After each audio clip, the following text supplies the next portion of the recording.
Magandang araw, mga kapatid, mga kaibigan.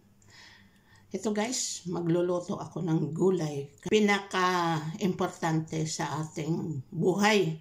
Lalo na kung palubog na ang araw natin, hindi na tayo sumisibol. Nakakatuwang buhay. May lakad ako mamaya, kaya magluto ako ng maaga. Para pagdating mamaya, kakain na lang. Ayan guys. So, ito na. So, ito guys, yung aking mga sangkap. Mayroon akong onion, green onion, tomatoes, at saka garlic. Ang idadagdag natin dyan mamaya ay kaunti lang na soy sauce, garlic powder, black pepper, salt, oil. Yan ang ating idadagdag na mga ibang klaseng ingredients. Ito naman yung aking vegetables. Mayroon akong zucchini, eggplant, at saka carrots. So, ito ang aking mga sangkap. Hali kayo, magluto na. Maglagay muna tayo ng kaunting olive oil. Then, unahin natin ang garlic. Mikos-mikos lang. Hanggang sa mag-brown yung ating garlic at lumabas yung kanyang aroma. Sarap-sarap, bango-bango. Sunod ay onion. Then, kamatis at saka green onion. Ang ganda ng kulay guys. Pag iba-ibang kulay ang gamitin mo, nakakadagdag ng appetite, interest, inspiration pag iba-iba ang kulay. Subukan ninyo magluto kayo na isang kulay lang. Parang walang interest. Pag maglagay ka ng pera sa bangko at walang interest, hindi ka rin inspirado. Correct? Sunod na natin yung ating mga gulay. Sabay-sabay na yan.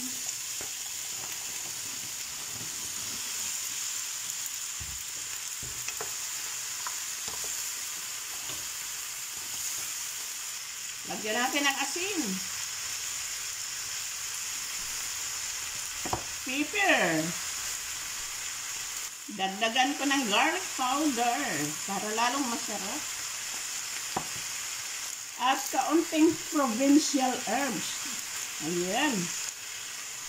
Ang provincial herbs ay iba't ibang klaseng mga herbs yan. Parsley, onion, green onion, etc.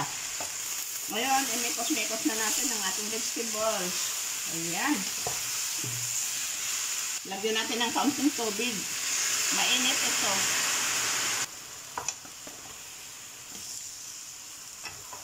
Lagyan muna natin ng takip. Ito guys, yung ating gulay. Ayan. Ready. Wow. Medyo overcooked yung gulay natin guys. So, okay na ito. Tingnan natin. Ayan guys, courgette or zucchini. Sarap guys. Kahit ito lang ang kainin natin, okay na ito. Kung kinakailangan natin yung mga light food na hindi masyadong mabigat sa tiyan. Ito na. Pwede na may kasamang kanin ito kung gustong kainin. Ngayon, magluluto ako ng aking salmon para i-partner dito. Lagyan natin ng olive oil. Lagyan na natin yung ating salmon.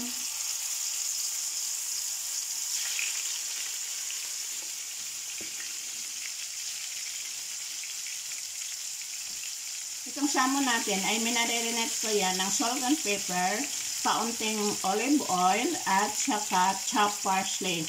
So ngayon, i-fry natin.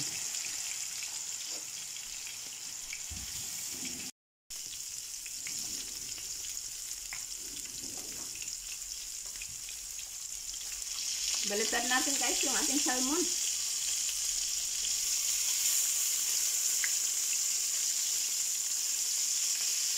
Dahan-dahan lang ang pagbaliktad para hindi masira. Oh yeah.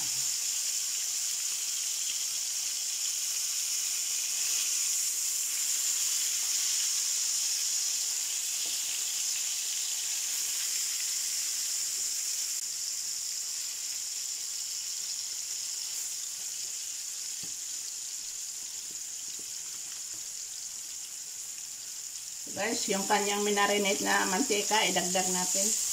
Dagdag flavor. Ayusin na natin guys yung gulay natin sa ating plato.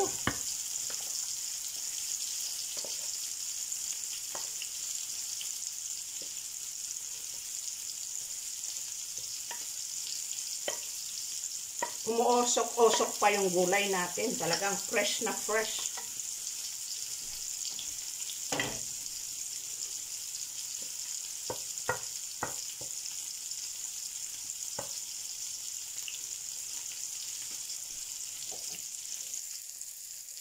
Ito na guys yung ating salmon. Luto na.